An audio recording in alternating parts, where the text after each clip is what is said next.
paz do Senhor, tudo bem? A nossa lição de hoje, lição de número 3, aborda a temática O Pai enviou o Filho. O nosso texto áureo está em 1 João, capítulo de número 4, versículo de número 9, que diz: Nisto se manifestou o amor de Deus para conosco, que Deus enviou o seu Filho unigênito ao mundo para que por ele vivamos.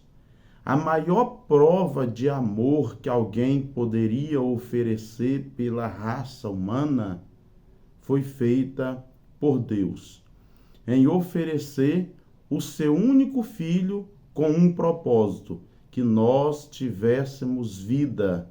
Não apenas essa vida que passa aqui, onde o salmista faz questão de lembrar, são 70, alguns pela robustez 80, o que passa disso é canseira e fadiga, mas oferecendo vida eterna através da sua morte expiatória na cruz do Calvário. A verdade prática diz: o envio do Filho revela o amor do Pai e a perfeita unidade da Trindade no plano da salvação, garantindo a redenção e a adoção dos crentes. Falamos na aula passada acerca dessa perfeita unidade, onde o Pai planeja, o Filho executa e o Espírito Santo convence o homem do seu pecado, da sua condição caída, pecaminosa, distante de Deus, sem paz e sem salvação. Automaticamente também ele garante a redenção, que é a remissão, a absolvição, a reabilitação do ser humano ao plano salvador. Sem esquecer a adoção dos crentes através desta obra tão maravilhosa de Cristo na cruz do Calvário. Romanos 8,14 diz: todos aqueles que são guiados pelo Espírito de Deus, esses são filhos de Deus. Na introdução, vamos observar a expressão envio, oriunda do verbo enviar. É exatamente isso que acontece. No plano da redenção, Jesus é enviado demonstrando o extraordinário amor de Deus pela raça humana. Mais do que isso, Adão havia pecado e distanciado estava da presença de Deus. O ato de expulsão foi um ato de graça para não se tornar pecador eterno e Deus providenciasse o resgate da humanidade através de Cristo. Em contrapartida, Cristo, como a segunda pessoa da Trindade, também demonstra o seu amor, quando decide vir a este mundo oferecer-se a si mesmo em resgate de pecadores. O primeiro ponto fala o envio do Filho e o amor do Pai. Número 1, o amor incondicional do Pai. Como falamos, a maior demonstração do amor do Pai pelos seres humanos foi o envio do Filho. Isso está registrado no Evangelho segundo escreveu João, capítulo 3, versículo 16. Porque Deus amou o mundo de tal maneira que deu o seu Filho unigênito para que todo aquele que nele crê não pereça, mas tenha a vida eterna. Essa expressão é o amor ágape, aquele que se oferece sem querer nada em troca. O amor que busca a essencialidade, o bem-estar de todos aqueles que o recebem. É o amor que oferece um ser perfeito para homens ou seres imperfeitos. E, inclusive, o objetivo primaz é exatamente esse: buscar o aperfeiçoamento dos santos, conforme está registrado em Efésios, capítulo 4, dos versos 12 ao 16. O amor de Deus é graça manifestada exatamente porque não requer nada em troca. É o amor gracioso, sacrificial e também absoluto. Em segundo lugar, a iniciativa soberana de Deus. A queda não pegou Deus de surpresa. Ele já sabia que tudo aquilo iria acontecer no Éden. E em 1 Pedro, capítulo 1, versos 18 ao 20, registra que Deus já sabia e inclusive já havia planejado a redenção do ser humano, quando fala que não foi com coisas corruptíveis como ouro e prata que fostes comprados, ou da vossa vã maneira de viver, que por tradição recebeste dos vossos pais, mas com o precioso sangue de Jesus, que foi morto antes da fundação do mundo. Deus, em sua tão imensurável soberania, decide enviar o seu Filho com o propósito de redimir o pecador, reconciliando ao Salvador.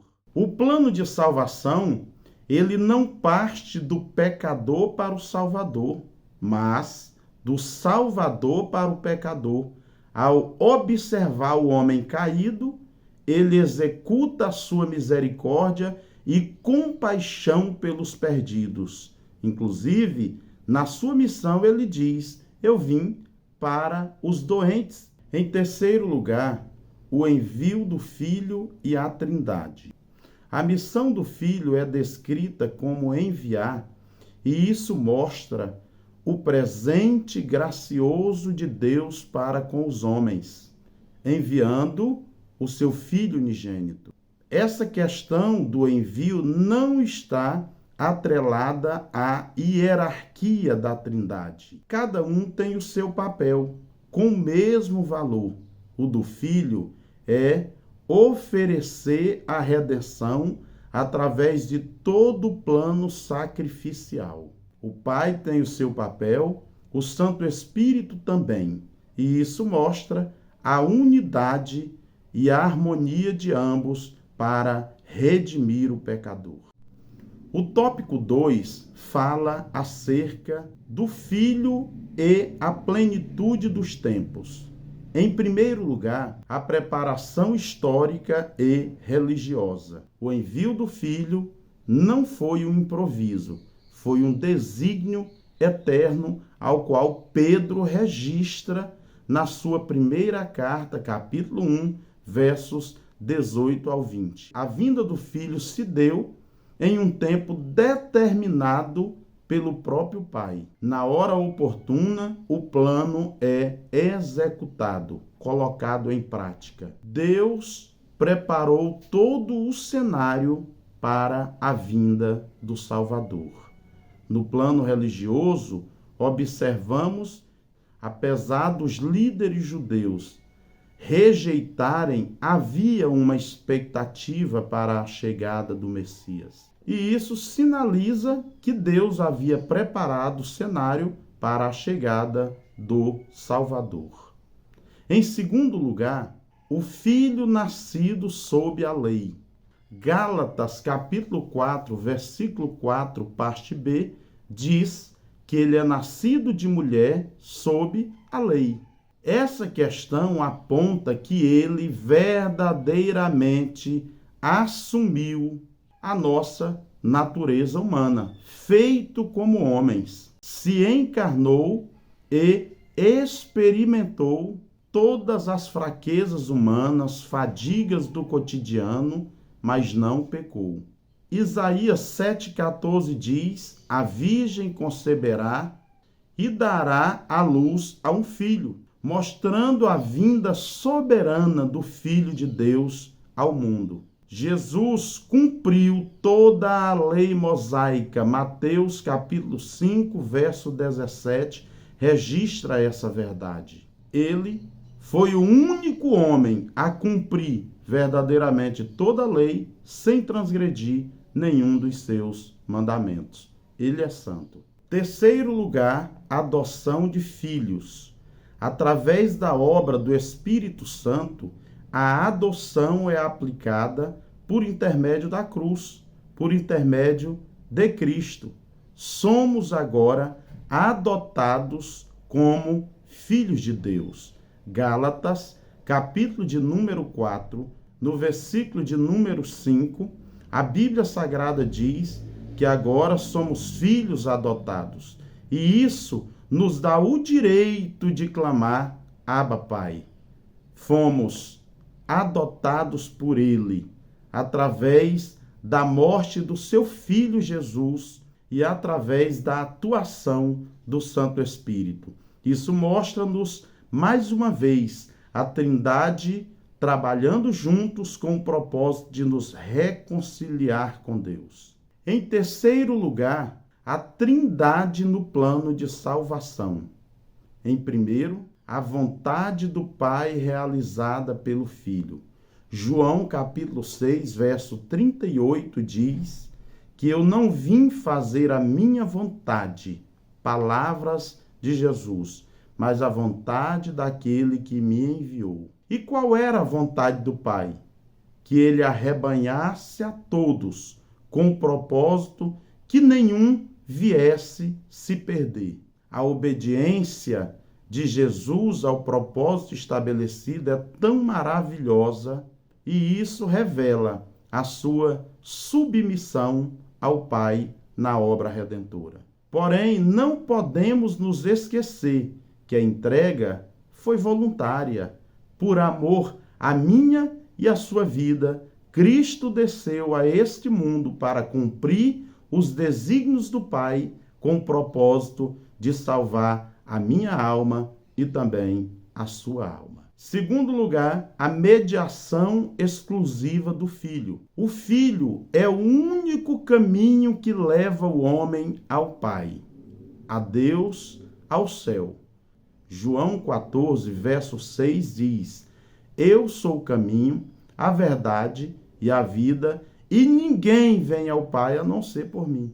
Esse acesso é exclusivamente concedido pelo Filho. O Espírito Santo vai testificando acerca deste caminho, falando de maneira poderosa ao coração dos homens. E dessa forma, o único acesso, o único caminho, o único meio de o homem ser salvo, obrigatório passar pela aceitação do Filho como Senhor e como Salvador. 1 Timóteo, capítulo 2, no verso 5, lembra: só há um mediador entre Deus e o homem, Jesus Cristo, o homem. Terceiro lugar, a aplicação da salvação pelo Espírito. O propósito maior do Santo Espírito é convencer o mundo do seu pecado, da justiça e do juízo de Deus. É interessante que a obra do Espírito é apontar sempre a verdade, com o propósito de glorificar o Filho, que também glorifica o Pai. É o Santo Espírito que ilumina o conhecimento de Deus no coração dos homens. É Ele que regenera os pecadores através da santificação, que é um ato progressivo. Afinal, o Santo Espírito foi enviado para testificar do Filho. Essa obra mostra que a Trindade não age de maneira isolada, mas sempre harmônica com o propósito de salvar. Na conclusão, aprendemos que o envio do Filho revela o amor do Pai. Porém, a harmonia que há entre a Trindade sempre trabalhando com o propósito de alcançar o coração do homem. O amor dele é tão extraordinário que não e tão somente amou, mas agiu para que as circunstâncias mudassem, para que o caminho se transformasse, quando ele abre um novo e vivo caminho para se chegar à presença de Deus Pai, redimindo o pecador, apresentando-lhe o Salvador, aplicando a salvação no coração dos crentes, conhecendo a verdade, fortalecendo a fé e nos ajudando a caminhar dia após dia na presença de Deus. Sempre com gratidão ao Deus triuno que fez essas coisas maravilhosas. Deus te abençoe. Essa foi a nossa lição de número 3. Não se esqueça de se inscrever no nosso canal, compartilhar esse conteúdo com alguém, curtir, que é uma forma da plataforma entender que o nosso conteúdo é proveitoso, e compartilhar com alguém. E também deixando o seu comentário logo abaixo. Deus te abençoe.